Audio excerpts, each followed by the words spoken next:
So that means a lot that you're taking out your time to listen to me.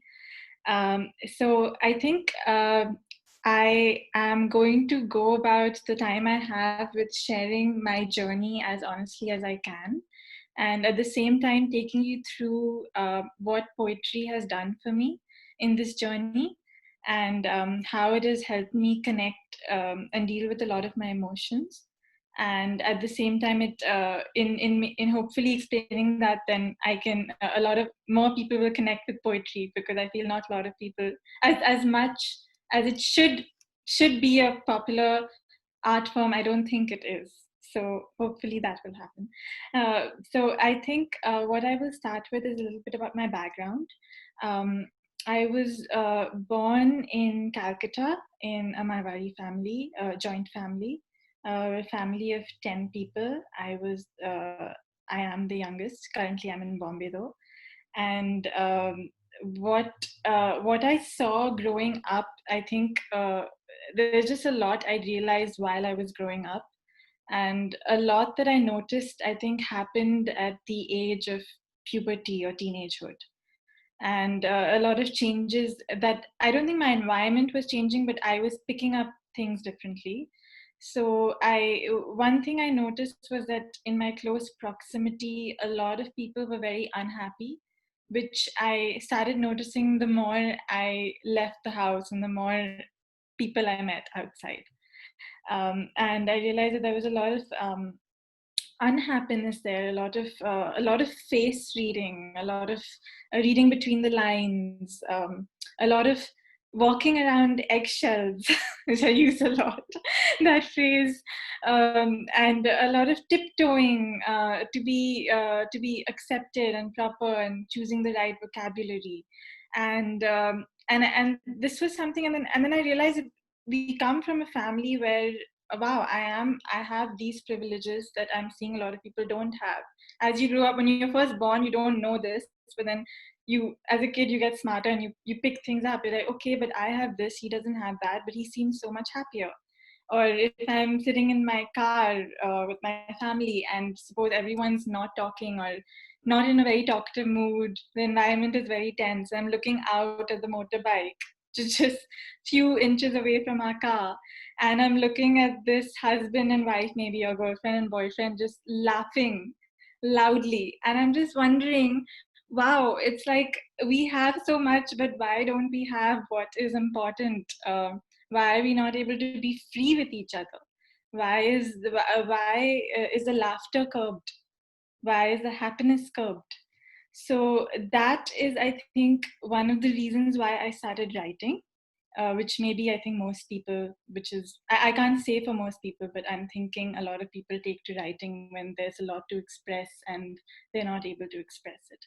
And that is one of the reasons I took to writing. And what I noticed in my earlier writing was that a lot of my writing was, I think, mainly done just to express myself, my feelings, my sadness, my what I'm feeling. Like, it was just so much weight and importance I was holding inside, and it was just to express that.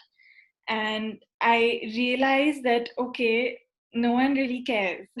So I'm coming to that because I took this poetry workshop with this very acclaimed poet called Kim Adonisio. So I'd like to credit her here. She's a National Book Award winner in the United States. And so I'll just read like this little excerpt out from her book, because I think it will hit hard to a lot of people. So when you explore your own life in poetry, it's useful to remember that nobody really cares. So it's like, okay, your dog died. That's really sad. your your parents have a divorce. Your uncle got cancer. Your grandmom, she was really living a very sad life. Or this happened to you as a child. But okay, fine. Okay, we listen to you. But who actually wants to keep listening to that? So she said, nobody will care except maybe your parents, your friends on Facebook, your best friend. Your life is fascinating to you and possibly a handful of other people. You are the hero of your drama, the center of your universe. But so is everyone else the center of their universe and their drama. If you want a reader's attention, you've got to be interesting. So this is, of course, talking about poetry, but I think it applies to life as well, because we communicate. At least I did. I don't want to talk for everyone, but I communicated for the longest time. I think with this entitlement that okay, I'm communicating, and just because I'm communicating and expressing myself, I I demand an audience. People should listen. Just because I am talking about my problem, that means people should listen.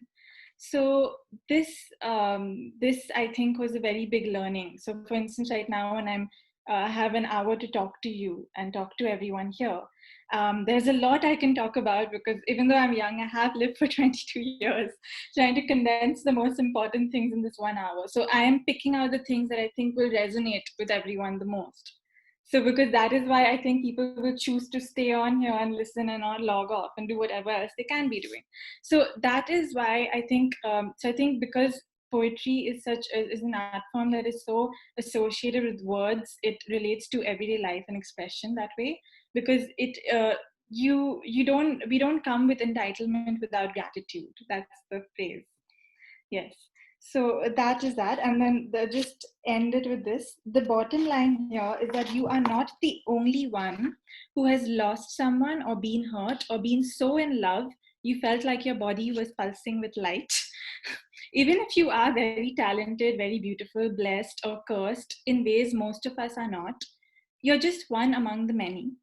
This has an upside. You are not special, but you are unique.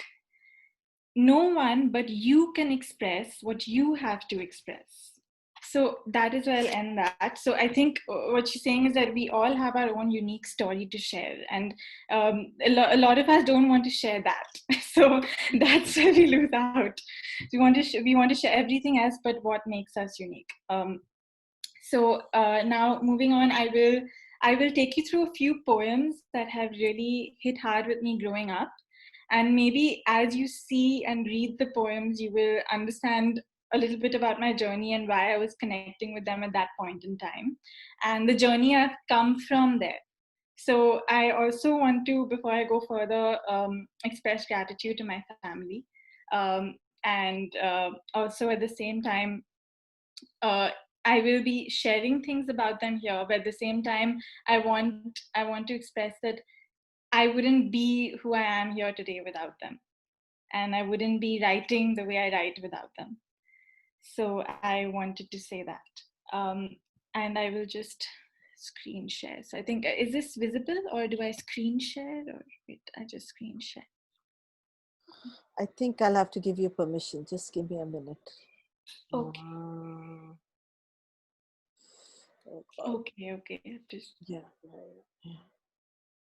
Oh my God. Just give me a minute. yeah, of course.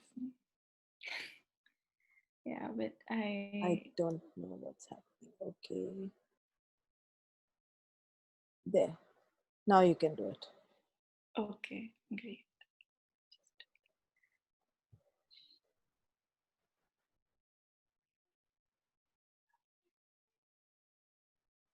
Okay, so you can see the presentation, is it? Yes, we can see. Okay.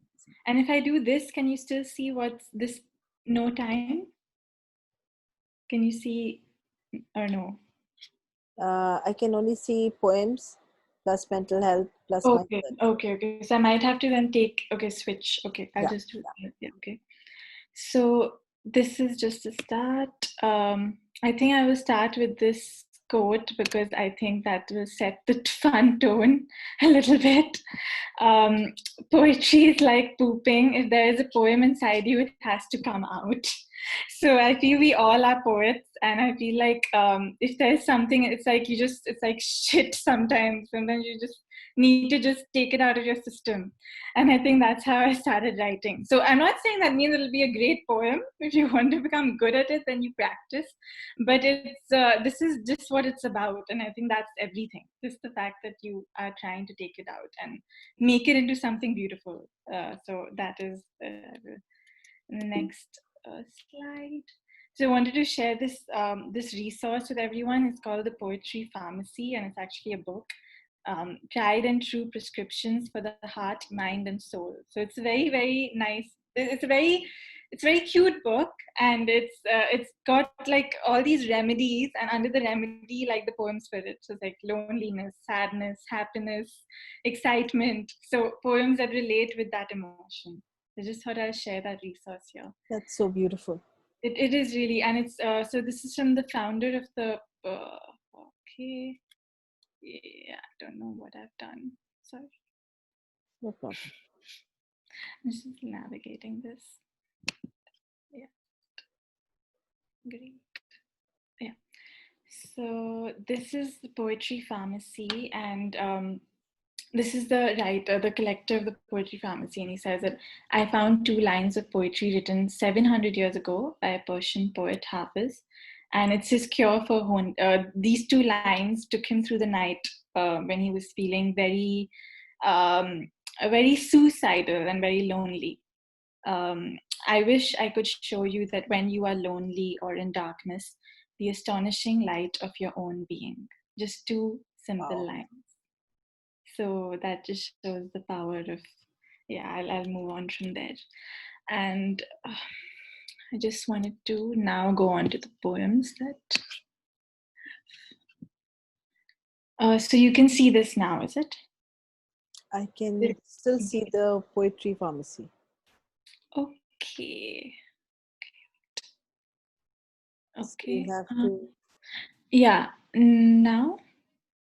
no, you'll have to take this off and then put the other one. Okay, got it. A little bit of juggling, but that's okay. A little bit. Sorry. Now I will understand how. Okay. This is there. Yes.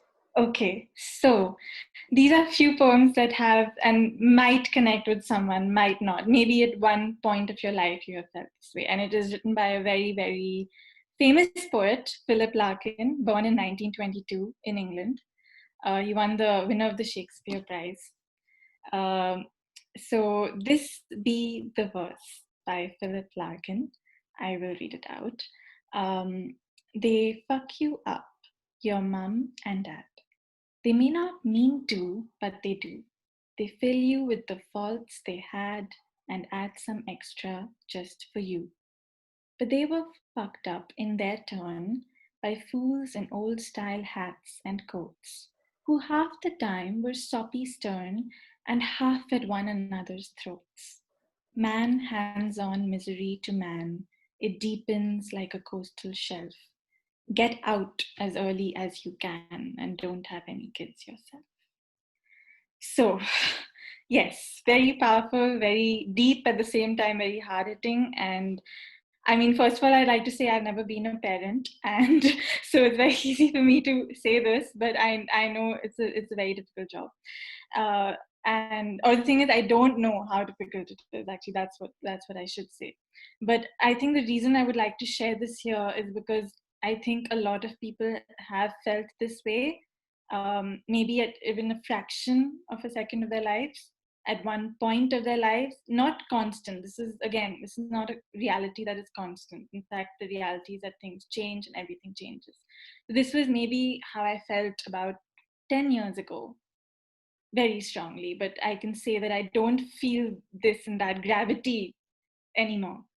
And this is also maybe what maybe my parents have felt at some point about their parents. So I feel like it's like a genealogy. That's what he says: man hands on misery to man. He says they may not mean to, but they do. That's what I love about it, is that he's so honest. And if he had maybe not had the courage to write this poem, it's his most famous poem of his. And whoever loves Philip Larkin has read this poem, and it has reached thousands of people all over the world. So if he had not had the courage to write this poem, then a lot of people would not have read this and found solace in, okay, it's people have felt like this before. So I wanted to acknowledge that, and then I wanted to show a video. If this Yes, is also showing, okay, it's this is showing. showing.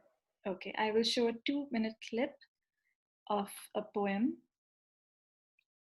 My mother taught me this trick. It's called repetition, and it's again, I'm moving on from a theme from parenting towards a different theme, as you see. So starting with that journey. So my mother taught me this trick. If you repeat something over and over again, it loses its meaning. For example, homework, homework, homework, homework, homework, homework, homework, homework, homework. See, nothing. Our lives, she said, are the same way. You watch the sunset too often, it just becomes 6 p.m. You make the same mistake over and over, you'll stop calling it a mistake. If you just wake up, wake up, wake up, wake up, wake up, wake up, wake up, one day you'll forget why. Nothing is forever, she said. My parents left each other when I was 7 years old. Before their last argument, they sent me off to the neighbor's house, like some astronaut jettisoned from the shuttle. When I came back, there was no gravity in our home. I imagined it as an accident. But when I left, they माँ होने के साथ साथ एक master chef भी हूँ, इसीलिए रोज इन बच्चों के लिए कुछ टेस्टी बनाने की कोशिश करती हूँ, जैसे ये नॉट सूपी नूडल्स जिसमें है 100% real vegetables and Don't worry, this is normal.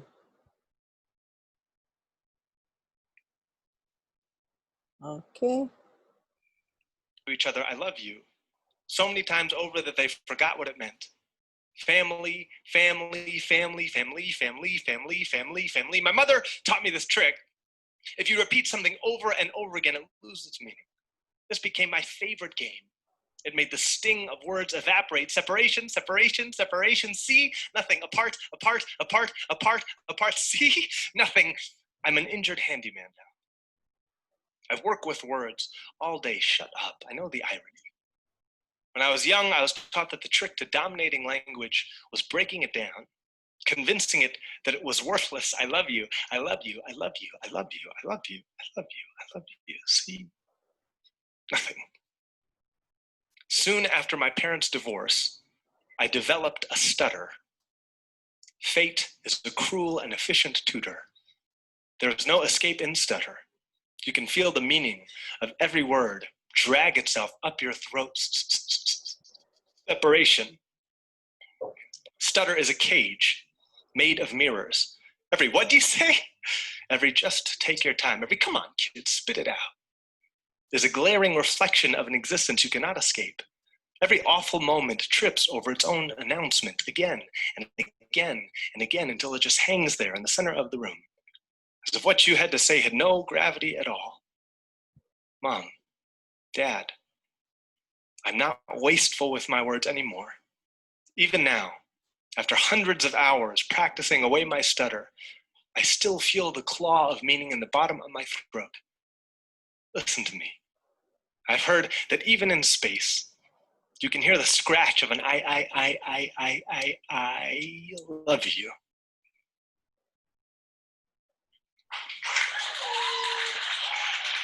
So that was that poem. So yeah, so Wow, that was something.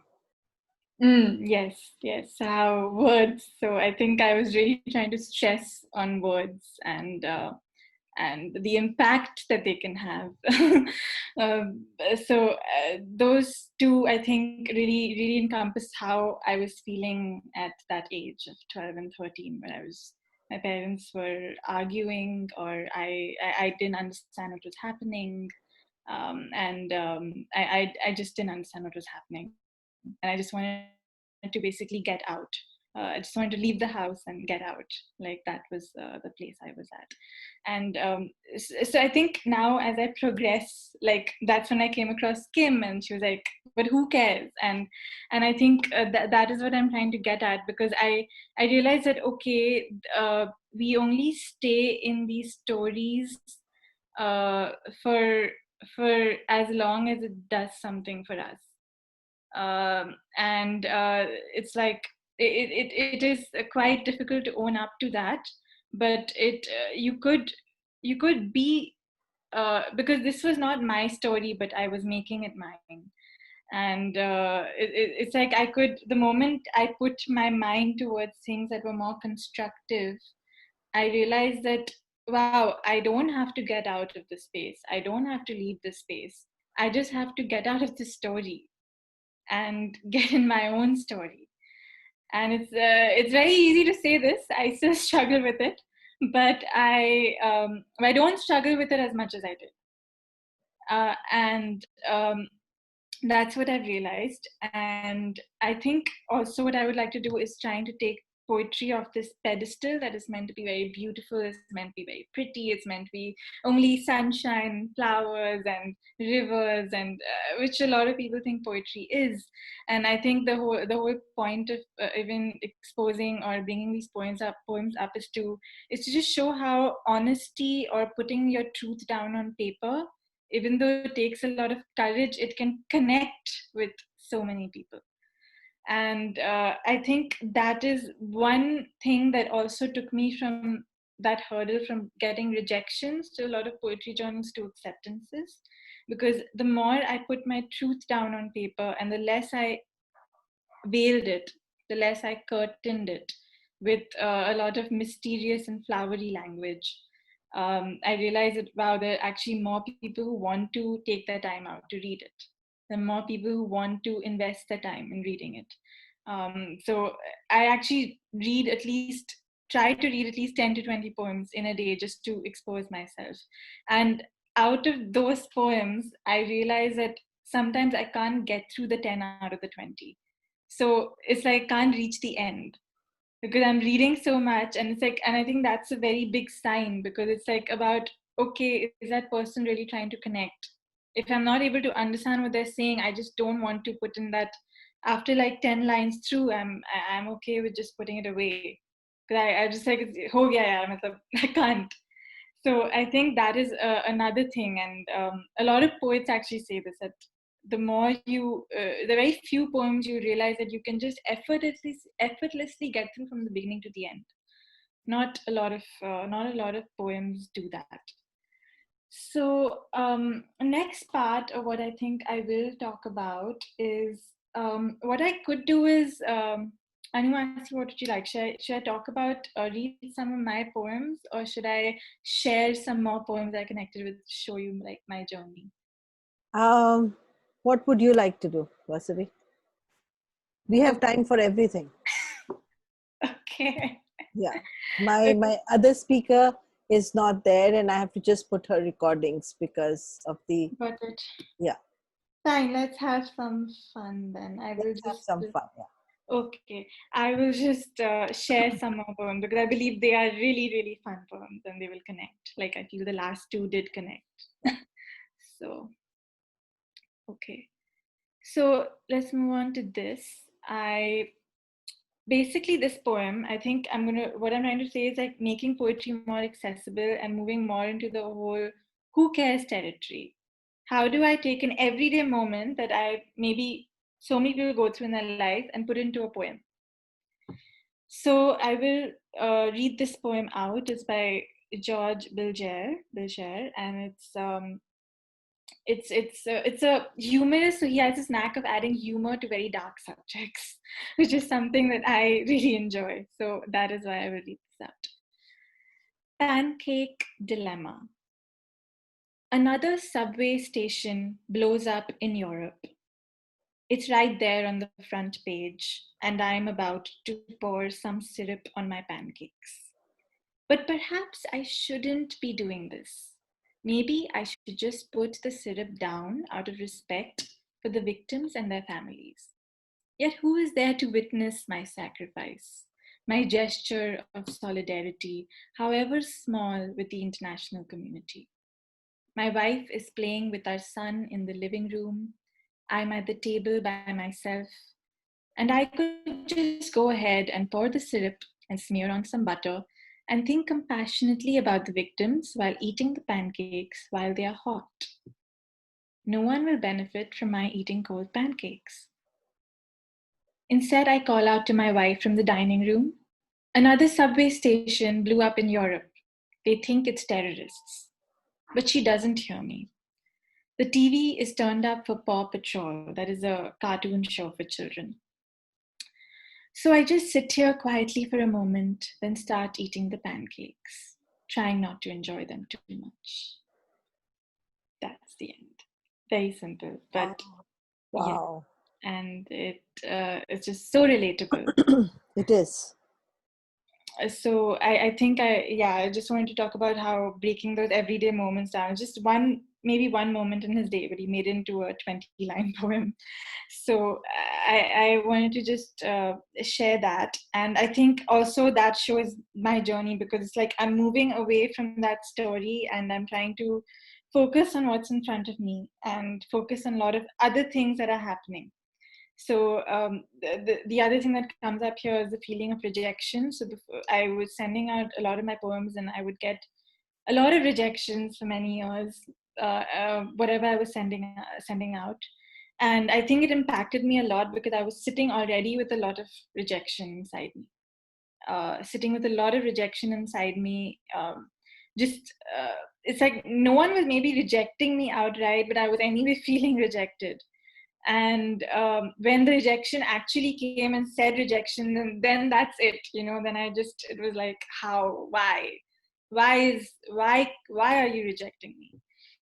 And I think the last few days in this lockdown, what has happened is that I've had to open up my receiving to a different level, which I've never ever done before. And that made me realize that actually I was this whole time focusing on all the times I've been rejected and not focusing on all the times I've been accepted. So maybe I have been accepted 5 times in different situations, and there were other 6 times where I was being rejected. And I was only thinking about those 6 times, or those, like maybe I was accepted actually 10 times and rejected only once. Actually, that's a better ratio. And then I was only focusing on that one time. So I wanted to also bring that up, because I think whenever we are feeling rejected, that we are maybe somewhere not focusing on that part that is accepting us. That's why we get so affected by that rejection. And I think also that taking things very personally. For instance, it was like everything was showing up in my life. So it's like these poetry editors, they have slush piles. So they don't even read. So it's like sometimes they reject a lot of poems without reading them because they get thousands of submissions. So it's if you get rejected, the first golden rule in the poetry industry is that, yeah, maybe that means you have to improve, but then don't take it personally. Like, don't take it personally. Like, don't sit with it. Don't think, oh, my work is so bad. And I think that again was like a wake-up call, because in my real life, I think I was taking a lot of things very personally, um, and making people's behaviors towards me about me, when maybe they were behaving like that with everyone in the environment and it wasn't just me. So I think that is the other thing that I realized, that I take things very personally, and I'm trying to relate the poetry journey with that, to just sort of show the connections, because I feel what happens externally is a reflection on what is going on internally. And I will now go on to share another poem, a very short one, by the former poet laureate of the United States. He again has an issue writing with humor, and in this poem he's dealing with the loss of the death of both his parents, and he's dealing, and it just kind of shows how not every like, even though I think people who are close to you die, they don't really leave you. They're still a part of you. This is No Time by Billy Collins. In a rush this weekday morning, I tap the horn as I speed past the cemetery where my parents are buried, side by side beneath a slab of smooth granite. Then, all day, I think of him rising up to give me that look of knowing disapproval, while my mother calmly tells him to lie back down. Exactly, yeah. Just like it, it's got such a punch in just 8 lines. But I think it's just so true because I think people leave us, but they don't really go. This is clearly him dealing with the fact that both his parents are no longer alive, and this poem is so honest and simple and to the point. And he wrote it, I think, when he was really old, like maybe 60 or like not really, I don't want to say, but not very young basically. And I think it just shows that however old you grow, your parents will still be your parents. The next one I want to take you to is, I think I will finish this so that I don't have to slide share again, because I didn't realize that that will happen. So I will just take a new share.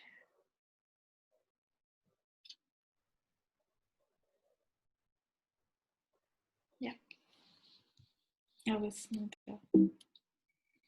Okay, so I will now, I think, go on to the age of like 15 or 16 in my life, and I will talk about a little bit about puberty and sexuality. And I think I'll touch upon about how it's a topic that a lot of teenagers go through, and it's something that is not spoken about. And I think that's another reason what my poems would tend to really write about that, because I felt that I wasn't able to talk about that openly enough, or because I did have a boyfriend. I did start going out at the age of 16, 15, 16, and at that time that word boyfriend was just like it was like a space object or a UFO. It was like, what is that? Like, वो क्या होता है? Like, you mean friend ना, मतलब not boyfriend. मतलब you don't mean, like, you mean a friend who's a boy. मतलब ऐसे तो, like, the word kissing, the word all this, like, obviously, like, that's so out of the question. So all that though obviously must not be happening. So basically you don't really so yeah, there's a lot of like clouding that topic, a lot of veils, a lot of curtains, a lot of denial.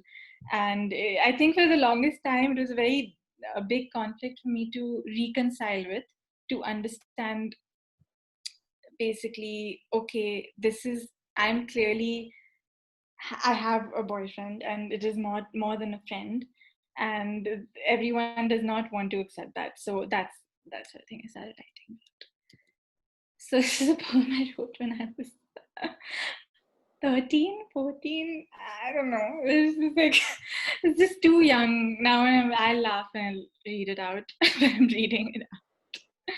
It's called Stupid Love.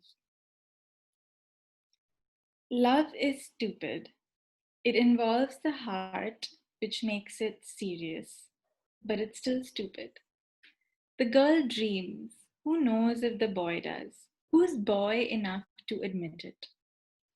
The moon, the night, not to mention the stars. Everyone is picking things to show it. So stupid. Sleepless nights, dark circles, dieting, stop eating what you like. I need a makeover. Will we make out? Who knows now? You'll get to know.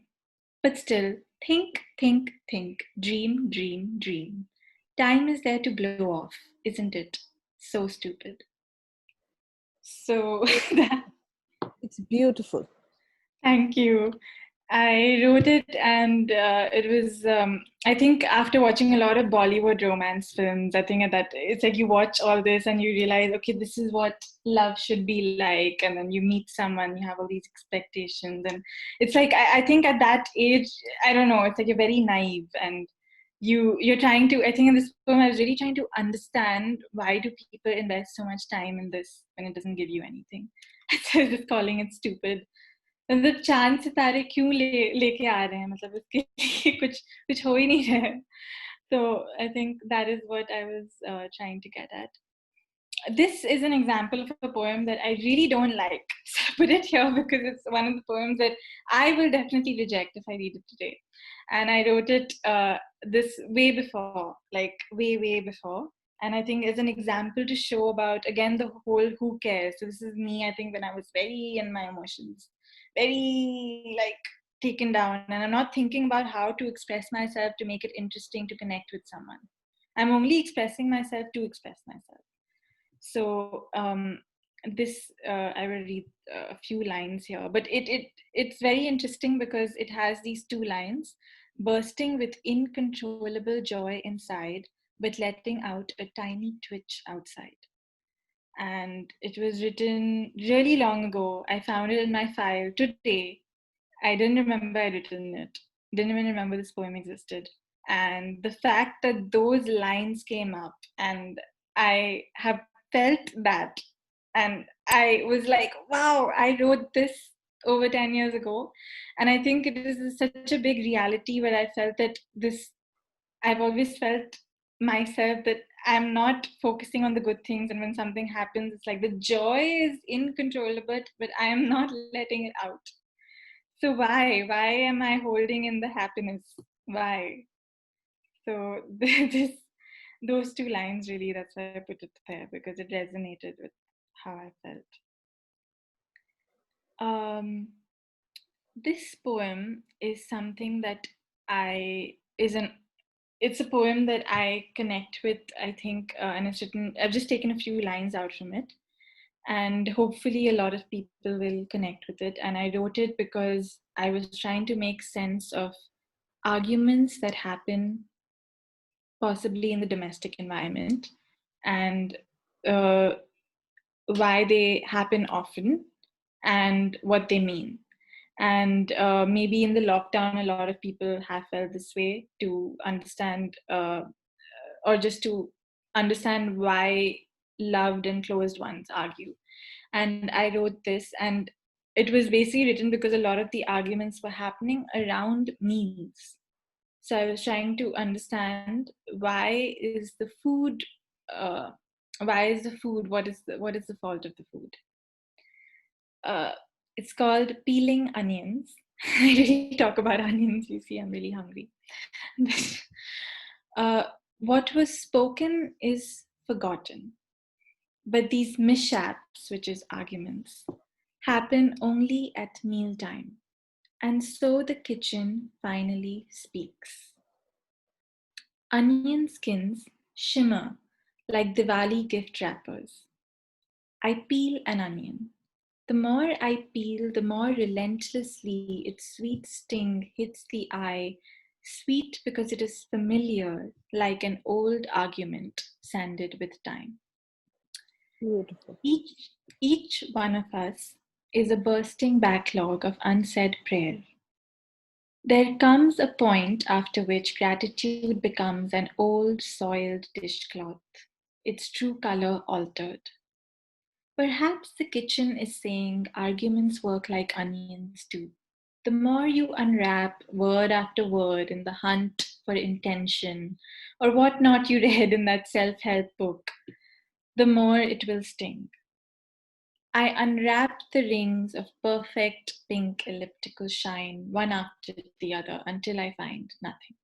So, yes, I think what I'm trying to say is that there's just a lot of words. The theme, I think, of this talk has become words. Like, it starts with the words repetition, that poem, words said. And I think in this, again, I'm talking about how so much importance is given to words, and peeling the word and looking under it and understanding what it meant, what the other person meant. Why did they say it? Why did they say it to me?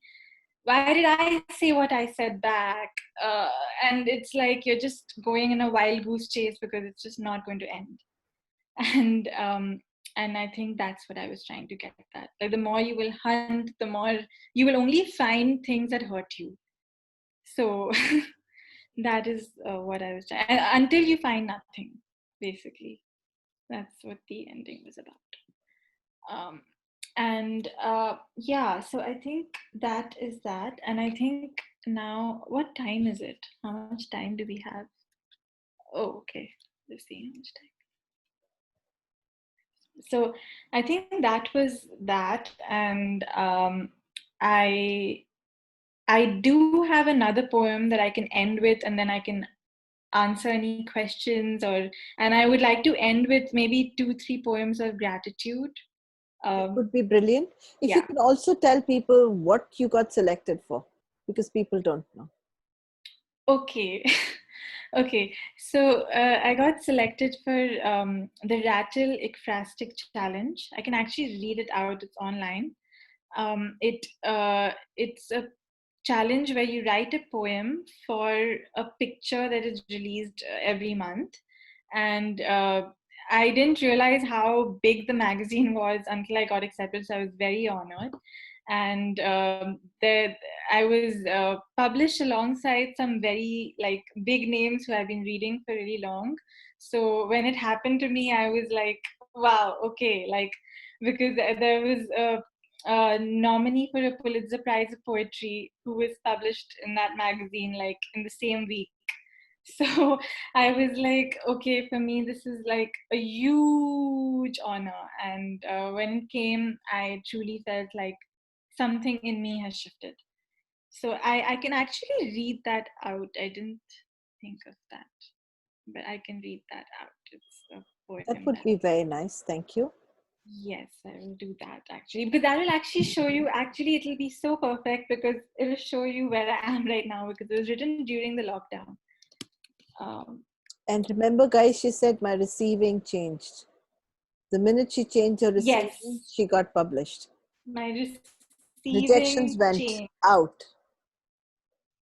Yes, yes. And even though there have been rejections that have happened after that, for some reason, they have not taken up that amount of my mental space. It's just amazing. Like, it's amazing. I have to Vasvi, you'll have to. Vasvi, we can't hear you.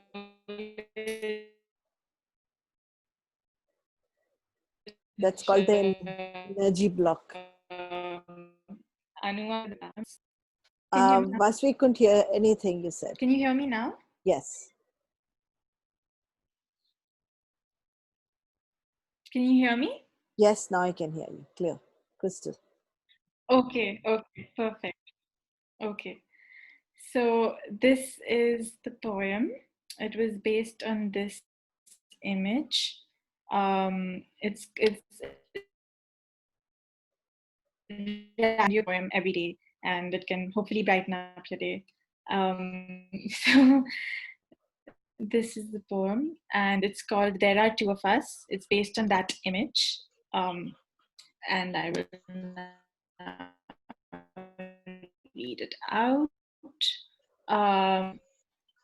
Two faces pressed against the heat of a smoky burner stove sky. They stared out. Wow. Vasvi, there's a huge energy block. Beside each other. One spoke. Wow. Okay.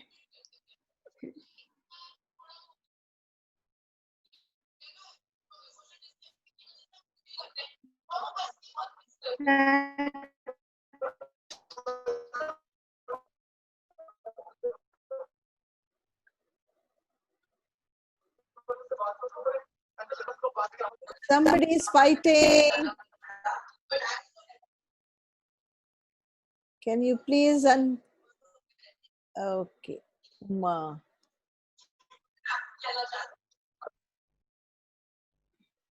Okay. Vasvi, we can't hear you. Yeah. Go ahead. Can you hear me Yes, now I can hear you. now? Okay. Okay, I'll start again. Yes, please. Okay. There are two of us. Two faces pressed against the heat of a smoky burner stove sky. They stared outside each other. One spoke. My husband's last word was morphine. The faded canary of her dress reeked of tiredness and wine. To this, the other said, the war goes on, like the river beyond this north wall does not forget to flow. He reclined, bare chested, like a pumice wooden doll. She countered. Sometimes we forget whether we are animals or gods. Against the night black morning, the pearls on her throat were a bloodless white. He smoked away his conscience with his pipe, with the air of an immortal, as if to fuel an entire sun in his chest, and declared, "The river does not care that we kill or we love. You cannot step on it twice." His lips then froze where they slightly parted, like edges of a still lake. They sat in quiet, their faces ablaze, and listened to the flap of a blackbird's broken wings. One thought of its feathers, the other thought of its flight. So I think this poem, I can speak a little about it.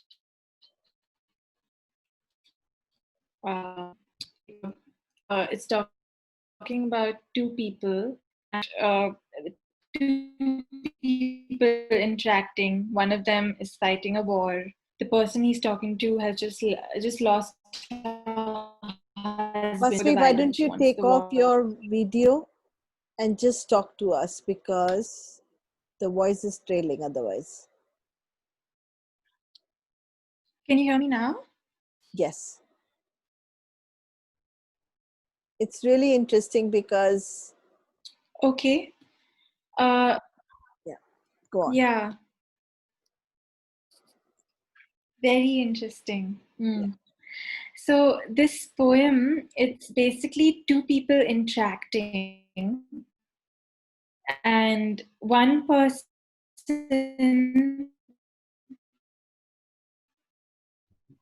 has lost her husband in this war, and the other person, can you hear me?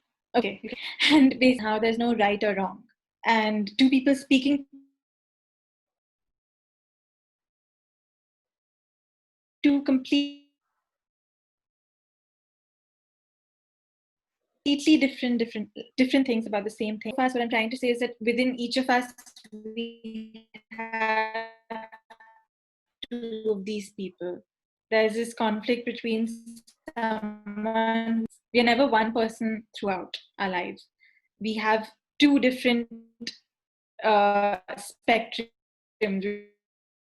We're never the same. Basically, none of us are gods. हम लोग मूर्ति नहीं है. मतलब, if you were we are humans. That's why our emotions are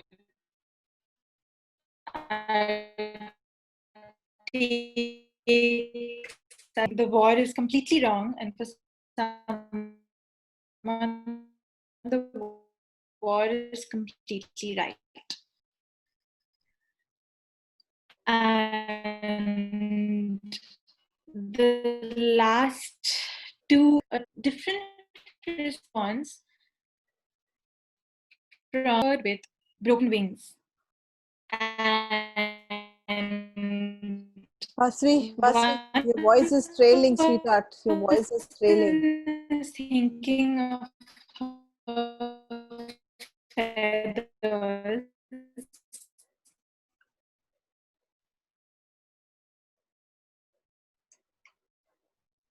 Okay.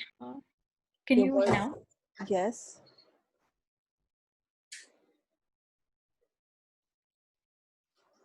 Your voice is not there at all. Yeah. Can you hear me now, Shata? Yes. Yeah, I wasn't talking. Yeah.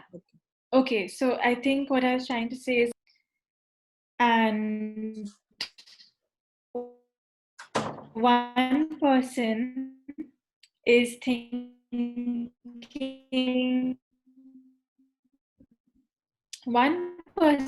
that she cannot fly anymore. So that is what the poem really gets down to. Wow. That completely different responses to the same thing happening at one point in time. And the person who will first think about the fact that she can't fly will not think about her feathers. And the person who will think about her feathers will not think about the fact that she can't fly. So that's what I'm really trying to get here. And we can't change that, and we can't sometimes get the other person to look at things the way we are looking at things, because only we are seeing them that way. So yeah, and now I will end with I will go to some poems about gratitude, because these are poems that are really, really close to my heart. And I feel poetry does this thing of filling you up with some kind of warmth, and these poems do that for me, so I can read them over and over again. um, this is called Small Kindnesses by Danusha Lamaris, and it's like a little gift from me to you, because when I discovered it, it filled me up with a lot of feeling of peace. So I share that. um, I've been thinking about the way when you walk down a crowded aisle, people pull in their legs to let you by, or how strangers still say bless you when someone sneezes. A leftover from the bubonic plague. Don't die, we are saying. And sometimes when you spill lemons from your grocery bag, someone else will help you pick them up. Mostly we don't want to harm each other. We want to be handed our cup of coffee hot and to say thank you to the person handing it, to smile at them and for them to smile back. For the waitress to call us honey when she sets down the bowl of clam chowder, and for the driver in the red pickup truck to let us pass. We have so little of each other now, so far from tribe and fire, only these brief moments of exchange. What if they are the true dwelling of the holy, these fleeting temples we make together when we say, here, have my seat, go ahead, you first, I like your hat. That's the poem. And I just want everybody to notice when she was reading her poem, can you notice the amount of interruptances that happened? And when she's reading someone else's, it's crystal clear. And that's what I call energy block. Just for you to know. Yeah, I get that. Wonderful. Hi, Leena. Okay, go ahead. Okay, now hopefully if my video is on, I'll still, there won't be any energy block because I'll be reading someone else's. Yes. Okay. So this is a poem by William Stafford, and he wrote it apparently, I think, from his deathbed. And I wanted to read this because I think people who are going, or people who have lived, they have a lot of wisdom to impart. And they have a lot to share that we can learn from. William Stafford. It's called You Reading This, Be Ready.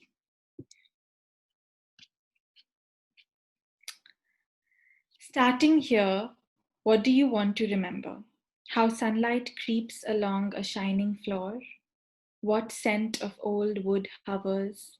What softened sound from outside fills the air? Will you ever bring a better gift for the world than the breathing respect that you carry wherever you go right now? Are you waiting for time to show you some better thoughts? When you turn around, starting here, lift this new glimpse that you found, carry into evening all that you want from this day.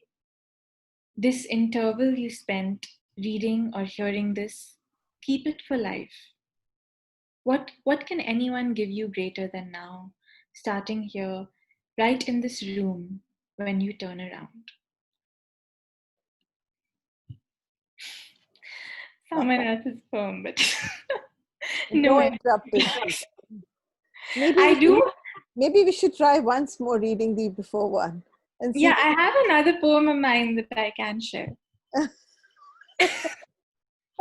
I can. Wait, let me do that actually, just for fun, you know. Just for fun, just to see what happens. Okay, let's try. Second. Stop share and start again. So it's called, it's actually the poem I was anyway wanting to end with. I wasn't sure whether I was going to read it. It's called Please Write This on My Epitaph. And epitaph is that little plaque that goes on your gravestone when you are no longer here. And I wrote this some time back, and I think it was me trying to understand what I want from life. Wasn't written recently, it was written before the lockdown. So, yeah.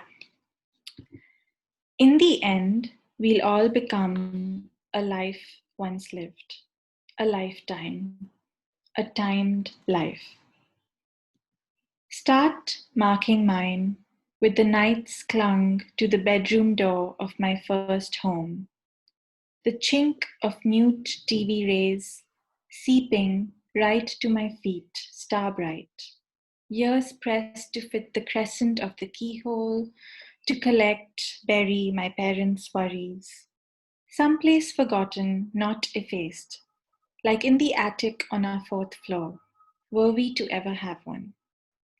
Mother's sorrow muffled as she breathes onto glass, the tough, sighing weight of father's dismantled hopes, burgeoning from his tailbone to the dead beads on his neck, his apnea a plea waning. Also include those seldom afternoons when I thought myself enough to cook a breakfast for one. Days devoted in studying the steadfastness of our mango tree to feel still rich in time. The weeks taken to unlearn the vast vacuum that emerges after some lover left, only to remember again. And the months it took for my hips to expand, hold soft the permission to be held. Appraise it with the remaining wisdom of my hair after it's been conned by a multitude of consumerisms. A decaying plethora of flyers received out of obligation, 1,000 matches gone unlit, unnoticed, beneath collector matchboxes, and the chaos of unformed opinion scattered across my journal, which be assured will lie unguarded once I'm gone. What about poems that bled me out, yet not dry, when I felt I had nothing left to give? And strangers who took liberties to weld meaning with words. I refuse to be timed by steely or stone, or to be contained in an urn of ash. What is a life if not passing through?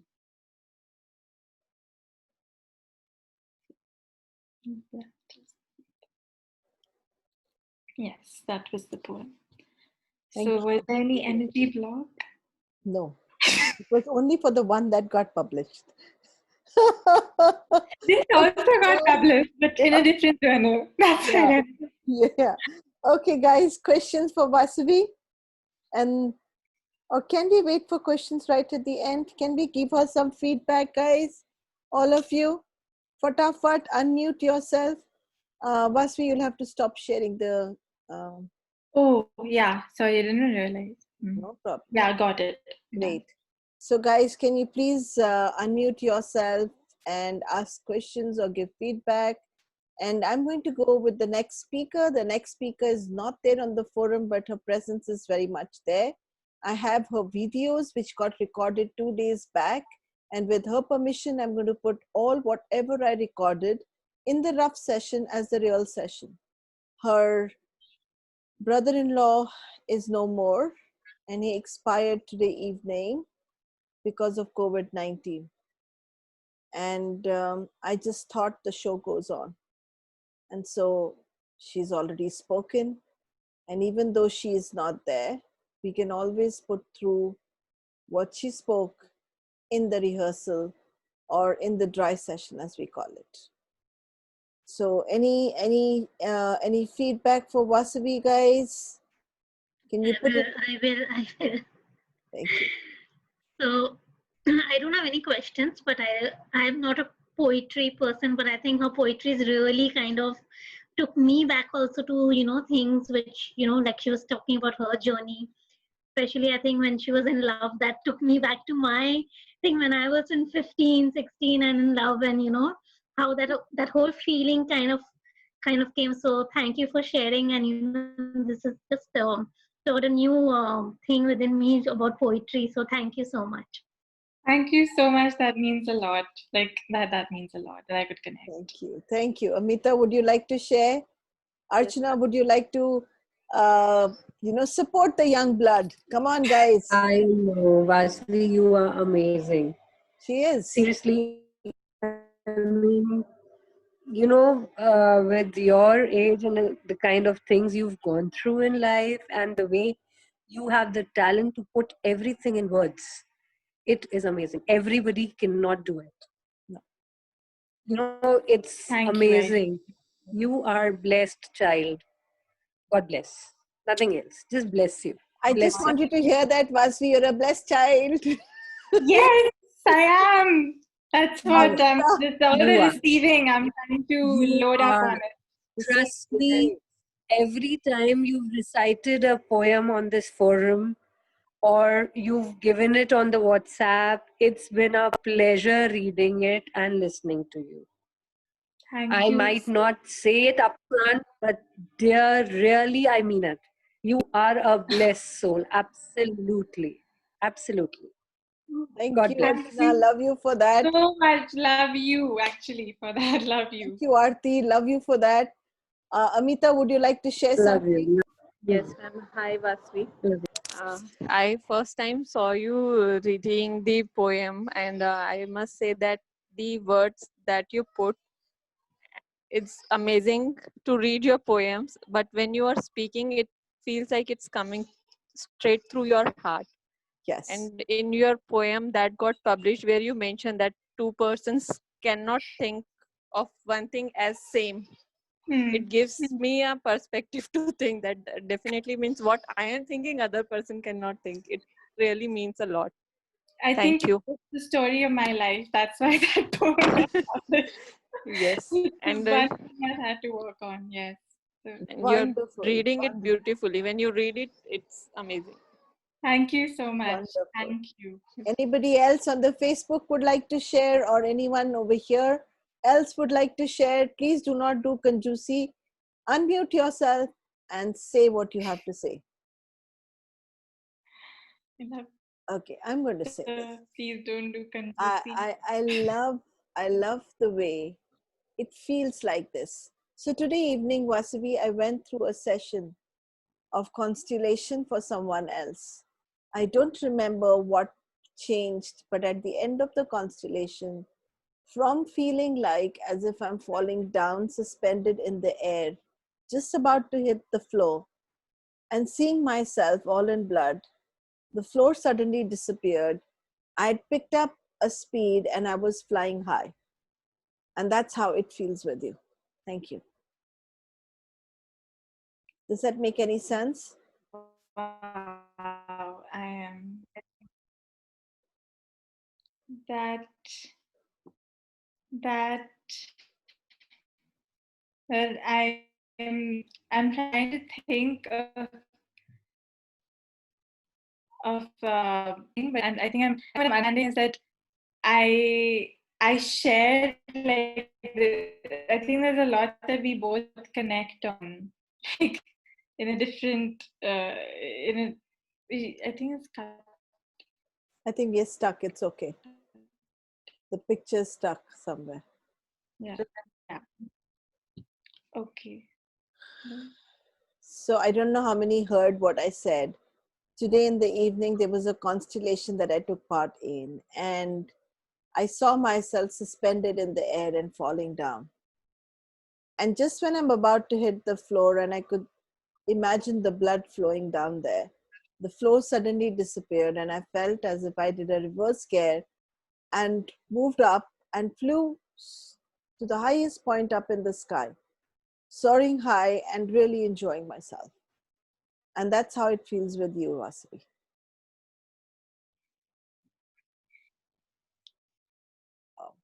Just hear what you said. The phone was frozen. Okay. So, yeah, thank you. Okay. I think there's so much